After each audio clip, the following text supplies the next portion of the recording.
It has cut the grades of numerous college students. It has been avoided in the classroom by students and professors alike. It has been seen but never explained. Unsolved mysteries. The Laplace transform. One brave soul has agreed to speak about his encounter with the Laplace transformation. Investigative journalist Sarah Watson is on the case. So you're an undergraduate engineering student, is that right? Yeah, I was a mechanical engineer. Can you tell us a little bit about your experiences with the Laplace transform? My experience with the Laplace transform was a tragedy. It happened March 12th, 2011. On that Tuesday morning, I had differential equations, and I didn't know what I was in store for. Before that day, I was a normal guy. I had friends I talked to. I had a life, and I did well in school, actually, but after that day, it changed. After class, I was completely confused, lost all hope in not only that class, but other classes later on, and my GPA dropped. I'm out of school, and my life is a complete disaster. Well, that sounds very traumatic. Do you think you're ever going to be able to recover? Absolutely not. Do you have any advice for future engineering students to avoid an experience like this? Get out while you can.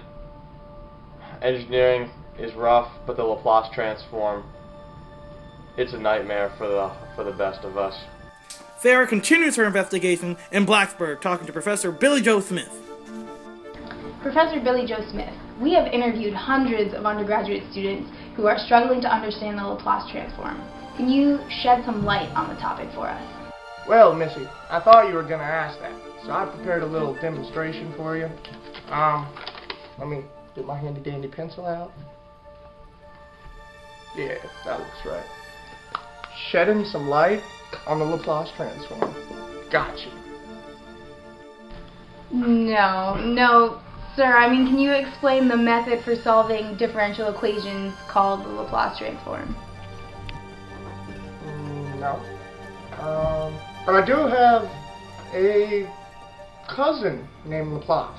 Lots of cousins named a lot of things. And now we will hear from Carl Knospe, a professor of mechanical engineering at the University of Virginia. He is considered an expert on the matter. Professor Knospe, to confirm your identity, please answer this question.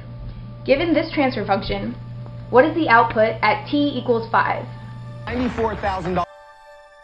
Alright, very good.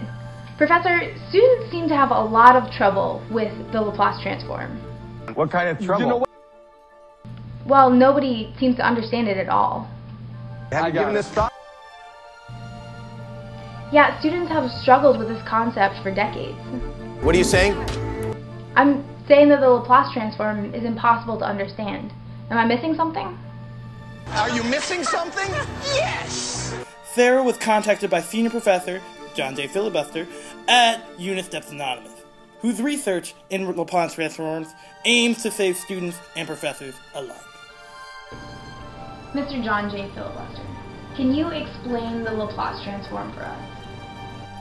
Well, yes, Sarah. What the Laplace transform really does is it takes any function and it turns it into a series of exponential functions, everlasting that is. And once you have those functions in the frequency domain, what you can do is you can essentially manipulate them algebraically, and then that allows you to convert it back using the inverse Laplace transform and solve your differential equation. No, it can't be that easy. That can't be right. Well, you see, it really is just that easy. I mean, you just use a table. It's not that hard. Sarah remains a skeptic. Today she continues her quest for the mathematical Sasquatch. Some would call it a wild goose chase, but I call it an unsolved mystery.